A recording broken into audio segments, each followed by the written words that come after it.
একটা শান্ত সত্য আছে যেটা বেশিরভাগ পুরুষই বুঝতে পারে না। যখন একজন মেয়ে সত্যিই তোমাকে ভালোবাসে, সেটা সবসময় গম্ভীরভাবে প্রকাশ পায় না। শুধু আমি তোমাকে ভালোবাসি টেক্সট বা মোমবাতির আলোয় রোম্যান্টিক মুহূর্তগুলো নয়, সেটা হয় সেই নীরবতায় যখন সে ছেলে চলে যায় না, সেই টেনশনের সময় যখন সে অহংকারের বদলে বোঝাপড়াকে বেছে নেয়, ঝড়ের মধ্যে যখন সে তোমার পাশে দাঁড়ায় যদিও তুমি নিজের সেরাটা দিতে পারছ না। মার্কাস অরেলিয়াস বলেছিলেন, তোমার মনের উপর তোমার কর্তৃত্ব আছে, বাইরের ঘটনাগুলোর উপর নয়। এটা বুঝলে তুমি শক্তি পাবে। আর সবচেয়ে ভালোবাসায় এই ভুল বোঝাবুঝি খুবই সাধারণ। আজ আমরা সেই প্রকৃত ভালোবাসার লক্ষণগুলো দেখব, যেগুলো একজন নারী যদি সত্যি ভালোবাসে, এবং সেটা স্টোয়িক দর্শনের চোখ দিয়ে বুঝে দেখব। কারণ একজন মানুষ যিনি নিজের কষ্ট ও মায়ায় বিভ্রান্ত না হয়ে ভালোবাসাকে ঠিকমতো বুঝতে শিখেছে, সে অজেয় হয়ে যায়। স্টোয়িক দার্শনিকদের ভালোবাসার দৃষ্টিভঙ্গি এমন, তারা ভালোবাসাকে কখনো ছোট করে দেখেনি। তারা শুধু আসক্তি, নির্ভরতা আর মায়া ভুলে যাওয়ার ব্যাপারগুলোকে প্রত্যাখ্যান করেছে। সেনেকা বলেছিলেন, তোমাকে নিজের সম্মতির জন্য বাঁচতে হবে, অন্যদের প্রশংসার জন্য নয়। আর যে ভালোবাসা তোমার শান্তি নষ্ট করে, সেটা ভালোবাসা নয়, সেটা আসক্তি। কিন্তু যখন একজন নারী তোমাকে ভালোবাসে আর তুমি যখন স্টোয়িক শক্তিতে মজবুত, তখন তুমি একটা বিরল জিনিস হয়ে ওঠো। এখনও স্থির এবং গভীরভাবে বোঝা যায়। একটা স্টোয়িক ছেলে ভালোবাসা ছুটে বেড়ায় না, সে সেটা চিনে নেয়। তো চলো দেখি সেই 7টা জিনিস যা মহিলারা করে যখন তাদের ভালোবাসা সত্যি, আর তুমি একজন স্টোয়িক হিসেবে কিভাবে প্রতিক্রিয়া দেখাবে। আসল ভালোবাসার 7টা লক্ষণ। প্রথমত, সে তোমার নীরবতাকে সম্মান করে। এমন একটা জগতে যেখানে নীরবতাকে ভয় করা হয়, একজন মেয়ে যে তোমায় ভালোবাসে, সে তোমার স্থিরতা থেকে ভয় পায় না। সে তোমার বারবার নিশ্চয়তা চাইবে না। সে বুঝতে পারে তোমার নীরবতা মানে দূরত্ব নয়, এটা তোমার প্রকৃতি, স্টোয়িক দৃষ্টিভঙ্গি। এমন একজন নারী যিনি তোমাকে নিজের মতো হতে দেন, তোমার ভাবনাগুলো বুঝতে পারেন, তিনি কখনো অনিশ্চিত হন না, তিনি বুদ্ধিমান। তোমার নীরবতাতেও তার বিশ্বাস থাকে। এপিকটেটাস বলেছিলেন, আমাদের 2টা কান আর একটা মুখ আছে, যাতে আমরা কথার চেয়ে দ্বিগুণ শুনতে পাই। এমন একজন নারী যে তোমায় ভাবতে জায়গা দেয় এবং নীরবতাকে ভয়ে ভরিয়ে দেয় না, তিনি গভীরভাবে ভালোবাসেন। দ্বিতীয়ত, তিনি অহংকার ছাড়াই তোমাকে চ্যালেঞ্জ করেন, শুধু ঝগড়া এড়াতে সম্মত হন না। তিনি তোমার চিন্তা, দুর্বলতাগুলোকে চ্যালেঞ্জ করেন, কিন্তু কখনো ক্ষতি করার জন্য নয়। তাকে তোমাকে দমন করতে নয়, সে চায় তোমাকে উন্নত করতে, অসহায় নয়।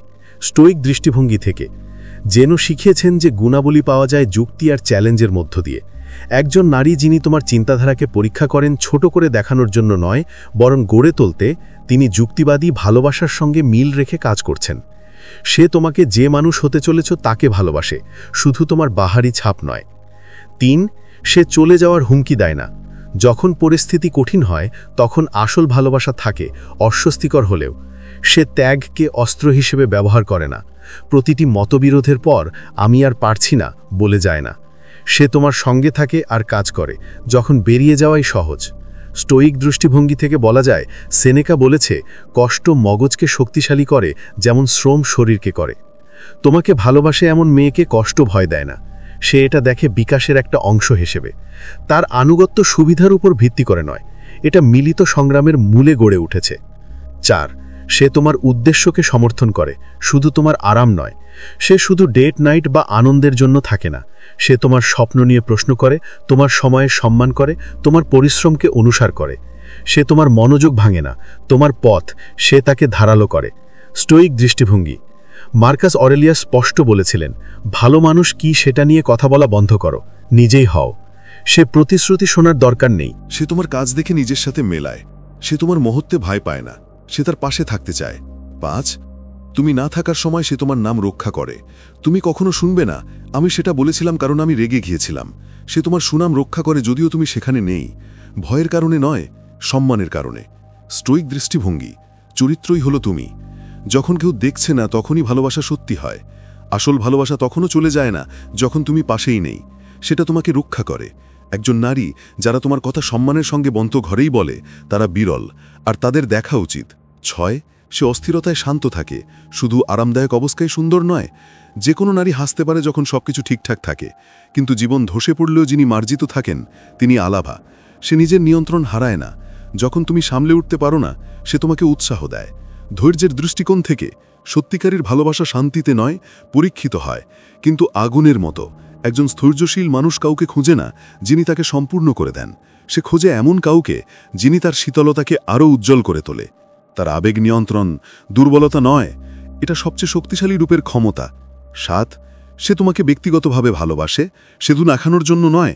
আর সে তোমাকে লাইক পেতে পোস্ট করে না, সে পৃথিবীকে প্রমাণ করার চেষ্টা করে না যে সে সুখী।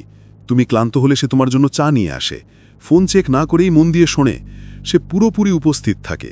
স্থৈর্যশীল দৃষ্টিভঙ্গি। এপিকটিকাস বলেছিলেন, তোমার দর্শন ব্যাখ্যা করো না, সেটাকে জীবনে প্রকাশ করো, এবং সেটা সৎ। ভালোবাসাও একই রকম, সে শুধু ভালোবাসার কথা বলে না, সেটা জীবনে বাস্তবায়ন করে, কোনো দর্শক ছাড়াই। একজন স্থিতধী পুরুষ হিসেবে তোমার প্রতিক্রিয়া কেমন হওয়া উচিত? অনেক পুরুষ এখানে পিছিয়ে পড়ে, তারা এসব সংকেত দেখে কিন্তু তা গুরুত্ব দেয় না। তারা শান্তির বদলে বিশৃঙ্খলা খোঁজে, তারা সমন্বয়ের বদলে মনোযোগ চায়। কিন্তু যদি তুমি স্থিতধী পথে থাকো, তাহলে তুমি সেই নারীকে রক্ষা করবে যে তোমার জীবনে শান্তি আনে। কিভাবে?